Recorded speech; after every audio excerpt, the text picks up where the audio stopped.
This video is going to show you another solo GM, but this time on a WARLOCK Psi Battleground Moon. For those people that are wanting a WARLOCK guide, well, there you go. So I'm using the Nezarec Sin build for ability regeneration with a Void Primary. In this case, Voutsef, because it's easy and accessible for people to get the weapon. And it hits like really hard right now. It's very good in the game, is Voutsef.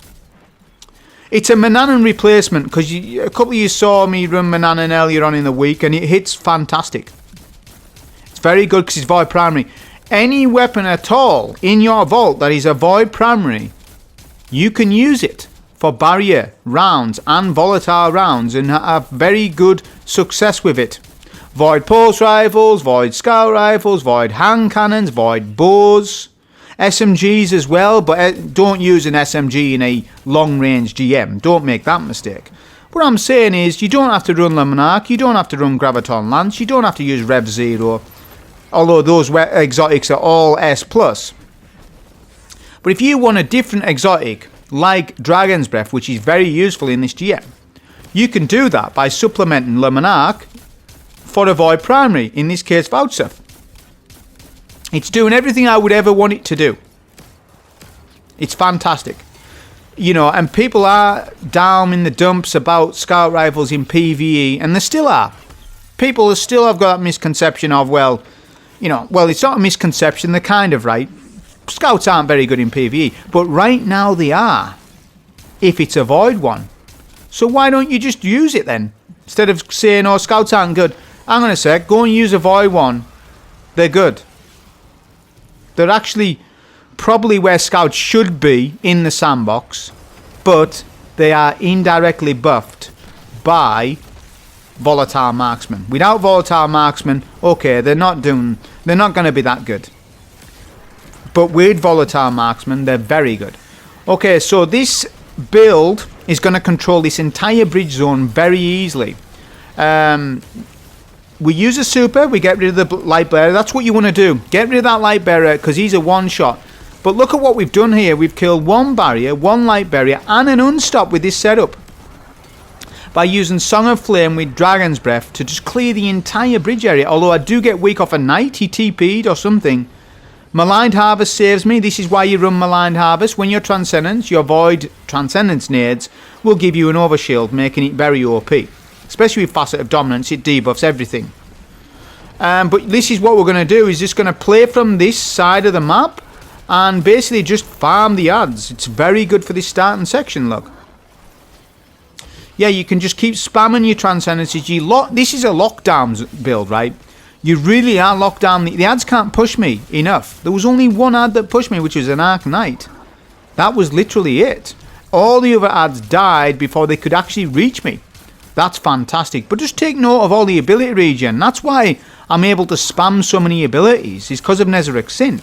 In combination with my Void Scout and my Void Nades. You know, locking down zones with Tinas like this on barrier champs. Getting Transcendences back to back. Look at how good this is. We're 4 minutes in and this is done. Because we're on the final set of champs. Final unstop, final barrier. So yeah, you can push up with this build. Providing you've got Devour on, and you should have it. You can push up with it, look. I've run out of heavy, I've spammed it that much, but it was well worth it. It was really worth it just to spam all my heavy, actually. Because over the course of the run, you'll gradually regenerate that ammo. I know there's a heavy ammo pack in the background, but it doesn't matter, watch. Watch, look. It doesn't matter that it is, because look, it gives me 2. Yeah? Bugged interaction. I already knew that going into this. I already knew, but look, I've got enough heavy on the floor. Solar Scav comes in clutch, and I get max ammo anyways. Look at how good that is. Max ammo for Tinas, max ammo for Dragon's Breath, got a full super, and I need to build up Transcendence energy. So, 4 minutes in, it's S plus for the bridge encounter. It just melts everything so fast. This entire run was very good. I would say up until halfway of the final boss. Then I started to slack on my run slightly. But up until that point, up until like say 30 minutes in the run, everything went according to plan. Apart from a couple of things at the latter end of the boss fight, like I say, which I'll commentate as we get to them. Okay, so you want to melt down your wizard. Any means necessary. Get a turret down, get devour chain kill, and then pick up your tribute. Now watch what happens here. Tribute collected. On the top, taken essence acquired. I dunk. Scammed. 0 out of 12, lads. I'm scammed on this. Look at that. It's still 0 out of 12. It's been bugged. So right now at this minute in time, I'm thinking about, should I go to orbit? Yeah, because I'm thinking, well, are the wizards going to respawn? And they do. They do end up respawning. But I get punished because I get 3 waves of acolytes left, mid and right. Acolytes everywhere. And I'm searching for the wizard. The wizard's going to spawn in, but I'm searching for him. You know, whenever you're trying to search for a target, they never pop up, do they? Look, Tribute Bearer arrived. I get weak, so I've got to pop super. That is actually... It's fine, but it's also not fine. Because I want my super for the Light Bearers. Although I think I get it back for them anyways. So it's not as bad, but... You know, I'd rather that the Tribute just worked. Because I could have used this super on Barrier and Unstop. You know, so I have to get my Tribute again. Let's see if it works. Let's hope I don't get scammed. Devour chain kill. Still, I need to keep it. Look at my HP. Do HP management. In this room, you need HP management. You need to be looking at that health bar meticulously. In endgame content, you should always be doing that. Especially when you're under pressure. Is your HP 40%? Have your shields broken? Can you tank much more? How much more can you tank before you get to safety? All these little questions. Micro decisions. That's what separates players that can do this and players that cannot. If you're unable to micromanage your HP or map rotation, that's where you need to improve. That will be your number one thing to start doing then. Micromanaging HP. I learned that skill set a long time ago. But we must recognise that not everybody is like that and they don't know. Well, let's tell them, you know. I could do a video about it, but it's too difficult to do that. It's easier for me to just tell you it right now. There's exercises that you can go through for the HP management thing where you can make yourself actively better at it. There's mini games that you can play in the game to do it. I don't know, I can think of something up for the season. Once the season starts to die down a little bit, I can think about how I could do that. But there are exercises that you can do in the game to test your reaction speed, HP management, map rotation, all loads of little tests. I won't, you know, it's just how I would formulate that in a video. But comparing this Warlock run to the Titan run I done the other day, the 2 Titan runs, are you noticing something that's a little bit better on the Warlock over the Titan? Titan is objectively stronger, by the way, than a Warlock right now. It's unquestionable. Both Storm's Keep and Consecration Titan are 2 better classes than Warlock, definite. However, Warlock has a little bit better in map control over a large radius. Striker Titan, I'm not talking Consecration, I'm now talking Storm's Keep Titan. It has very good control, but only for a small area of the map. So, for example, if you're fighting in this room on a Striker Titan, you will only control right-hand side of the room. You won't control left and mid. You can't do map rotation too well on that. I mean, you can, but not as good as a Warlock, because as you're roaming around the streets, you can get a Devour proc, yeah, to keep your health up as you roam and kill the wizards. Very good for that. That's what I noticed. When doing this run, I was like, hang on a sec. Warlock's actually a better class for Tribute Room over Titan. Not considering Prismatic Consecration, but I am considering Storm's Keeper, so Storm's Keep Titans. That's what I was saying with it. But at 4 dunks, you will get your Shrieker, which you need to deal with at the stairs. This is the stairs strat. From Tribute 0 to 4, it's all about the stairs. Then after that, from 4 to 12, you stand at the back of the map, or you will do a little bit of area denial map rotation with Devour Chain killing on a Warlock, and you can do it, but you've got to manage what you're doing. So here's the Light Bearers. I've done this strat different to the Titan because I wanted to see how it would play out. And to my surprise, well, not to my surprise, but exactly how I confirmed, the Light Bearer does not push you, yeah, if there's 2 of them. So look, I kill that Light Bearer. There's another Light Bearer somewhere on this map. He's probably on the right-hand side, but he goes to... There he is, look. There he is. Just watched it back. He's going to left-hand side. On the run, I didn't see him. It's like a ghost. I'm looking at him right now. I'm like, is he right? He's actually rotated to left. Look, there you go. There's the Blade Barrage. So, yeah, this strat is not as good, but it's quicker. So if you want to do my strat that I told you the other day, which was dunk second tribute, kill Lightbearer. Dunk third tribute, kill Lightbearer. And do it like that. That isolates the two Lightbearers away from each other. Makes it easier. But doing it this way is quicker, I will be honest. But how much quicker is it? 2 minutes. A minute. 90 seconds. That's all it is. So you've got to think about it. Do you want to save 90 seconds on the run? Or do you want to just do the run? I think for people who struggle with this room, you do my Titan strat. Honestly, that's probably going to be better for you. This isn't too bad though. Look what's going on. I'm able to damage this Lightbearer from all the way back here with Dragon's Breath.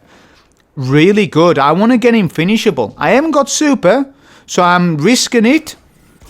There's 50% chance of dying now. 60% getting closer. I'm weak. I need to pop a Transcendence. I need to get Overshield. I haven't. Let's get a Rift behind cover. Get a Devour Chain kill. DB kills the Lightbearer while I multitask the adds. That is why multitask weapons like Dragon's Breath, Anarchy and Witherhoard are pretty much king for solo. Let's just for 1 minute forget about damage and what the meta that we're in, which is a linear meta. Yeah, we are. But if you're trying to solo anything and you're new to it, use multitask exotics. Witherhoard, Anarchy, and Dragon's Breath. And there's a couple of others, but those are the three kings of multitask. DOT, damage over time weapons. Because what that means is you can stick a boss with damage and then start multitasking adds. It's critical on solo that. For newer players who are less advanced, start using DOT builds. They are the best place to start. That might also mean you do a bit of poison and necrotic builds on Warlock. I think anyone starting should be doing that. Focus and DOT builds. They're the most fun in the game. Poison Warlock, probably the most fun Warlock you will get. However, Nezarec Sin's fun as well. But I think what's a bit more fun, I mean, it's fun. It's 9 out of 10 fun, but Necrotic and Spirit of Necrotic is probably 10 out of 10 fun, you know. Which I could have easily done that today. But I value Nezarec in Psyops very much so, because I can get more Song of Flames, and Song of Flame, getting more of them is just that much better in this GM, because there's a lot. Psyops throws a lot at you. Having more Song of Flame uptime in this run, whilst in other GMs the value of that will actually go down and it won't matter that much. For example, Song of Flame, having a bigger uptime on Song of Flame in a solo GM on 1 and nothing makes zero odds really, because the GM's easy to start with, so you're alright. Whereas like in Psyops Moon, alright, it's a little bit more difficult than Warden and Inside Terminus, so the uptime on your Song of Flame is much more important because the run's that much more longer as well. Yeah? So if you're doing a Psyops Moon in 30 minutes, 35 minutes, your cooldown of your abilities matters much more, whereas if you're doing a GM that takes 10 minutes or 15 minutes, the odds and the stakes and the risks are far much lower, so that it doesn't really matter what you use as much. Providing that you've got a plan. If you've got a plan, then you're alright. You don't really need ability regen that much. Depends on what you're doing exactly though. Don't quote it exact. Everything's depend. You can't just say, oh well, you said this on the 23rd of March, now you're saying on the 2nd of April this, now on, you know, 18th of April you're saying this, and then you're saying that. No, because I build craft for the activity first, not for my needs. Well, it is for my needs. It's for the needs in the GM. Build for each GM or dungeon or even raid based on activity encounter, not based on what you feel like. I'm not bothered what you feel like. You need to get into the rotation of what do I need, not... Don't build craft your emotions. Don't. It's like people you know, upset in life and they start eating ice cream. That's exactly what you're doing with your builds. You're for some reason upset about something and you build crafting your emotions. Stop doing that. Build craft what's effective. And there's often what's effective is also fun. You know, it really is sometimes just like that. That doesn't mean you play meta every day, but it does mean, you know, you go between meta and slightly off meta, depending on your skill sets. 8 to 12 dunk, we stand here, as I've got 1 essence. So my goal here is to get 3 essence, because you can only get 3 essence. You can't get 4. So there's a drain wizard. That's what's keeping me here. That's what's happening. The drain wizard is being annoying. At first I didn't know what target it was, but he's on left. That means I can push up a little bit to left. Right, sorry. Because the wizard's on the other side of the map. But yeah, I'm pushing up a little bit because I've got Devour, I've got Turret. I can do that. So yeah, the goal is to get 3 tributes. Don't pop super. No need to pop super because now you're going to do it. You do get ogres. Sometimes you don't as well though. I don't know about that because I didn't see an ogre on this run. Unless the ogres are starting to spawn in now.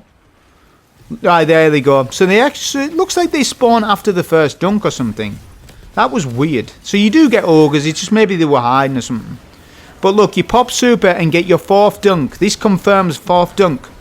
This means all ads will despawn. It means you don't need to deal with the entire room. We've kind of skipped. We haven't skipped, but we have skipped. That was strategizing the super there. See, if you'd popped a super on the 3 dunk, that means you would not have confirmed the final dunk because you wouldn't have had a super. Ogres would have got on top of you and killed you.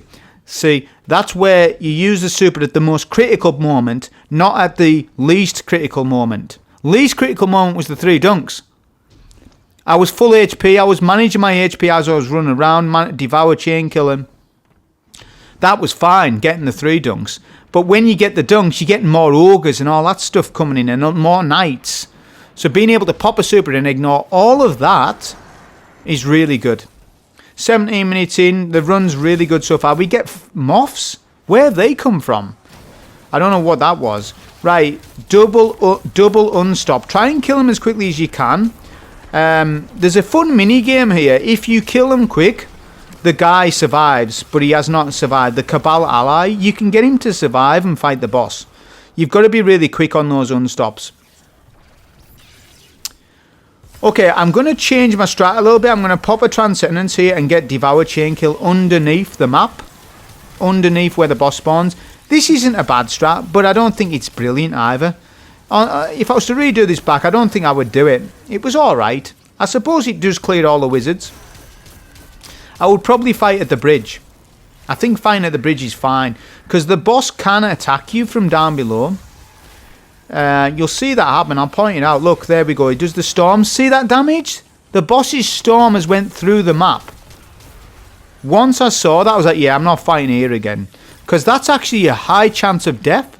Because if you're relaxed in a place where you think the boss cannot get you, and the boss does attack you, and his chance of a 1 KO, if I was to run this back, and the odds were a little bit different, and an Acolyte naded me at the same time the boss stormed, that would be a death there. So I'm not fighting from there again. Again, you need to remove RNG from the run as much as possible. And there was RNG elements there from fighting, so I won't fight from there again. This is how I decipher where I should and should not fight from in GMs. That is it's a problem-solving tick box that you go through in exercise, and you know you watch and analyze the AI and what happens. And I've watched and analysed it. Whilst it was good for the ad clear, I didn't like the RNG of the boss hitting me from down below like that. You know, the boss done a Stormclaw attack and it went through the map. I guess that's meant to happen. Probably. It probably is meant to happen. I'm not saying it's a bug. I'm just saying I won't stand there again. I'm testing damage. I'm testing damage here with Song of Flame and DB. To see what sort of damage I can do. I can do almost a third. In the right circumstances, as long as Dragon's Breath hits and gets a stick on him. I was testing damage for the actual boss fight, which was good. Because you're going to get all your super back and all your ammo back anyways. You won't get Transcendence back, but you will get everything else back. So that's exactly what I was testing there. And not to mention, I've got Limit Break on. So I haven't mentioned this, and I should have. I should have mentioned it earlier. If you use Limit Break on a Song of Flame super, Song of Flame automatically gives you Radiant. Therefore, it self-buffs itself, and you will enhance Song of Flame damage by simply using Limit Break. So I'm highly recommending you use Limit Break in this. I should have mentioned it earlier. Maybe I'll pin a comment saying about it. I think I should have. I kind of messed up there. I should have said it at the start of the run. People will miss that, so I'll make a comment. But yeah, Limit Break will just give you a flat buff to Song of Flame because you've already got buff. Radiant is automatic. Look at the damage I do there. Massive damage with Song of Flame there. Really good. So yeah, I'm just going to go back here because I'm going to start working on my ability regen. So before I send the boss, that's what I'm doing. I mean, I could have done this a little bit quicker now in hindsight and just melt the boss right now. But I'm also thinking about the barrier and me maybe using my Song of Flame on the barrier. I don't end up doing that, I don't think. So I maybe would have been better off just melting the boss now here. But I have thinned the room because what you need to understand with South Battlegrounds, in any Battlegrounds, there is infinite waves of ads, but there's also a set rotation of ads. Like the Boomer Knights, they're based on the boss's health. So once you clear all of the Boomer Knights in the room, you will not get any more until you do more boss damage to the boss. So if you melt the boss and do 30% damage to the boss, you're going to get all of the knights that was associated to the boss's health. And there might be 5-6 knights there. Now once you push up, that's a problem.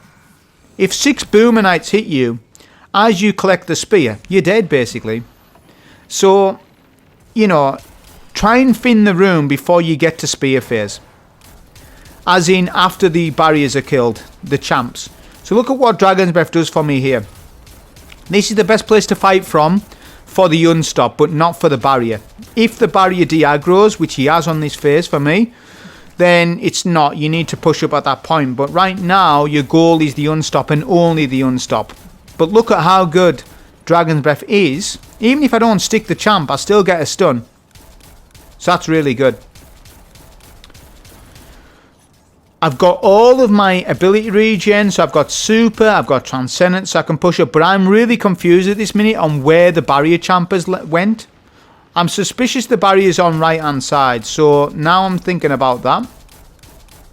I have been killed by this boss on left hand side. And left hand side is where the best... Well, it's not the best place to stand, but it's good. Left hand side for barrier champ. I'll show you where that positioning is. There is a slight risk of death though. Sometimes the boss can sort of trigger a vicious arc explosion round the corner. I'm not on about the super. I'm on about where we're standing in a minute. I'm not standing there. I will be in a minute. If there's any hypernovas, clean them up. Set them off. They're like a time ticking bomb. Set them off, then run up. You don't need to invest ammo into them. Okay, this is what I was on about. Left hand side. But the boss has killed me here before on a Titan.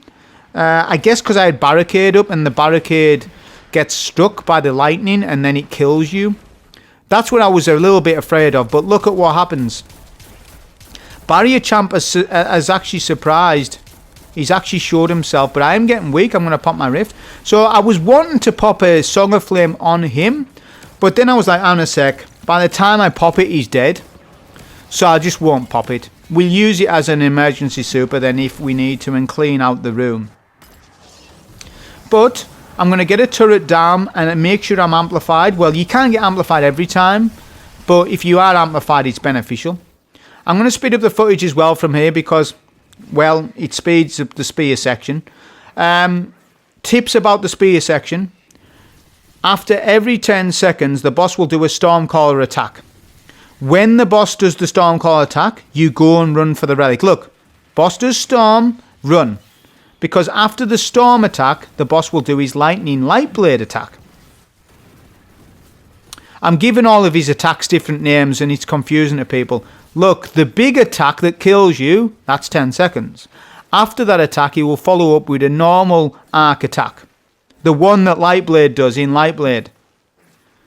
That attack's not too threatening as long as you avoid it. It's easily avoidable, to be honest. Whereas the big attack isn't. But it's just basically the golden rule is, look, wait for the attack, then run. You need to monitor AI aspect movement for this. The better you are at that, the easier this part is. Arc Surge buffs the spear, and I've been mentioning about it all week. I'll mention it again here, because there might be some Warlock mains that missed the Titan runs.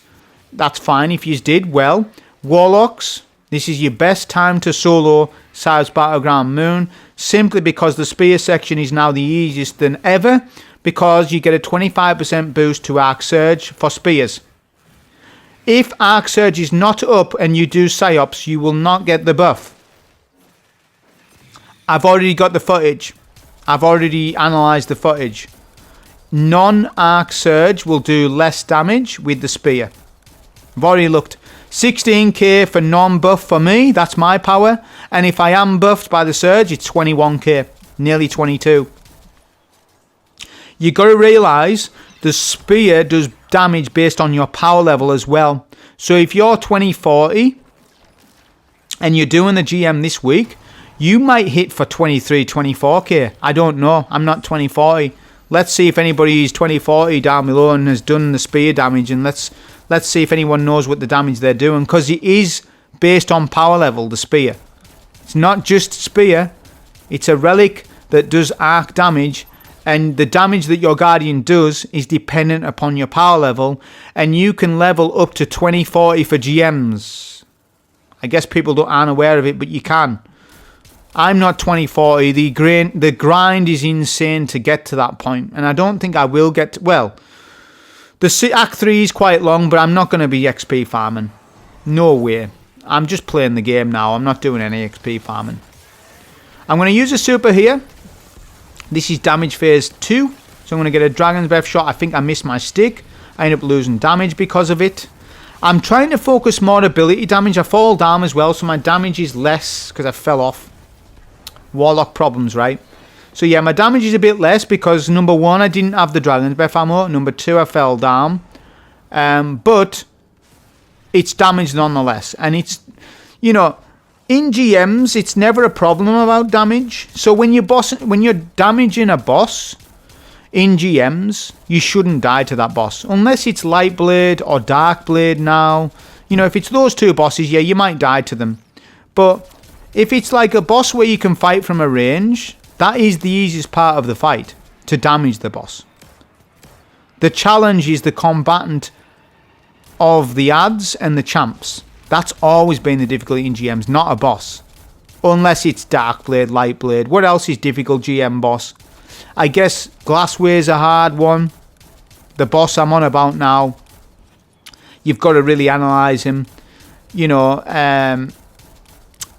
I'm trying to think of difficult bosses in GMs. Fallen Saber a little bit. He can two-shot you. That boss can two-shot you snipe-wise, but, you know, Saber's not that difficult nowadays. But I pop a Transcend and say I'm doing good damage from a distance. This is really good. I'm doing the Arcane Needles, the debuffs with the Void Nade. It's doing decent, but I don't want to use my Dragon's Breath because it's really valuable to me right now. All the ammo, which Shooter Loot would have helped me in this run, yeah. But, you know, I'm not a massive advocate of Shooter Loot. There is some bricks in mid. So yeah, a Shooter Loot Scout would benefit the final boss fight a little bit, but only this bit. It doesn't benefit anything else. You know, so when I'm looking at perks, I look at their uptime. So like Shooter Loot, what's the uptime on the benefit for that in Psyops? Not much. Only at the final boss is it really beneficial. But all the way leading up to the final boss, there's no benefit to Shooter Loot. Whereas Rapid Hit on my Scout, there's a lot of perk uptime on that, right? It's happening all the time. You know, most of the run I had Rapid Hit. I know that's just a quicker reload, but sometimes, you know, having a quicker reload on a gun is really important. If it's a gun that's got a real slow, clunky reload, your gameplay is going to suffer because of it. On a moment-to-moment basis, reload's very important in the game. That's why you see air trigger Tinas being used, field prep rockets, you know. Any times we can get a good reload buff, players try to use it. And I value reload buffs quite a lot. Shoot to loot has a place in the game, there's no doubt about it. But it's activity specific for shoot to loot. I have plenty of shoot to loot weapons and I do use it, but you know, I'm just saying that shoot to loot would have been really good for me here, but for the rest of the run it's not good. Okay, so for double aspects, I'm going to speed up the footage again. You can fight from right hand side like this, look. You pick up the relic and you just do this. You keep jumping in the air though. I'm not jumping up enough. You should keep jumping up. But yeah, you can manage it from here. There is a slight chance of death though. If an Acolyte nade hits you as the boss hits you, yeah, you could die there. So whilst you can fight on right, and I've just showed you it, you can also just come to the back of the map as well. You know, so if it's your first ever South's Battleground Moon clear and you're up to this point, I recommend that you just go to the back of the map because you need to lock in your run. And if you've struggled all season to do this, and if I was you, I wouldn't roll the dice. Because chances are you're struggling to do this anyways, so go to the back of the map. Like this. But you can micromanage and fight from right hand side. The goal is to not fight the right aspect, but the left one. Because aspects, AI is ramped up by the amount of damage you deal. However, which aspect you deal with, yeah, determines the AI pattern. Right now it's left aspect. Notice he's pushed up. His HP is lower, he pushes up. By the time he pushes up, it doesn't matter. I use a super here because I was figured that there'll be a lot of ads. There's only 2 knights. That's fine, I don't need my super for quite a bit. Well, I kind of do. So yeah, that maybe was not that good of a pop. But I thought there would have been a ton of Acolytes here, and there wasn't. So, that's a shame. That's fine, though. So, Relic on this... Once you get past the first aspect, on the double aspect rotation, it's easy at that point. You're fine. A couple of Acolytes may push you. But other than that, you're fine. Just use the spear frag clear if you want. I was hoping on some heavy ammo. So, heavy ammo slowed my boss fight down. You know, I'm 36 minutes. I should be getting the clear by now. So yeah, I probably lost about... Not that this is a, fast run, it isn't. But I probably lost about 5 minutes on the boss fight, you know, once I started to not have heavy ammo when I needed it. Like for phase 2, I didn't have the ammo. Phase 1, I did have the ammo. It was just because all the heavy ammo was in mid, which I do go to collect. After this aspect is killed, I'm going to go and collect all the heavy ammo. So yeah, you can just look at this, you can just keep popping your spears like this. And you can even collect another spear right before, and then you can use it for a movement tool, look. Yeah, I'm going to go right into mid, I'm going to use the spear as well so I don't die to the boss. I won't, but I'm just saying, look, it's pretty nice. I can just, pick up my ammo. I've got 6. This was an experiment on the run. I'm not confused, but I'm indecisive if I should fight from here or not. It's all right. I was thinking, the boss goes to right, so I'm just thinking, can I fight from here? And you can a little bit, but Boomer Knights do push you to the left and things. So I was like, it's good to damage the boss though from here for sure. You're getting a more uptime on your Transcendence damage on the boss. But there is Acolyte nades to consider, the Boomer Knights to your right, so maybe I don't really recommend it to fight from here. But yeah, you can keep getting your turrets up like that. Ultimately, it's a super one. I was looking here, this looks pretty nice, although there's Arc Knights to my left. So yeah, I guess if you manage the ads accordingly and do your Devour Chain Killing, you can stand here. I thought that was a Drainbane at first thought, so I started to back up, but it's not, it's a Zealous. However, Zealous Banes could definitely kill me there and boop you off the map. See, Zealous Banes do 2 things. Actually, 2 or 3 things. Number 1, they've got more HP. Number 2, if you kill them, they let off a Void Detonation Blast. That does 2 things, that attack. Number 1, it will set off mini Zealous Banes. And number 2, if you're caught in the radius, it'll boop you off the map. In this case, it will. It would have booped me off the map. So you've just got to be really careful with that. I've almost got super and I have got a transcendence. So I'm going to push up, which that's what I'm going to do. I've got 5 rockets, which is more than enough to finish this boss off now in combination with a super. I'm going to see if I can get a stick here. Did I get a stick? I did.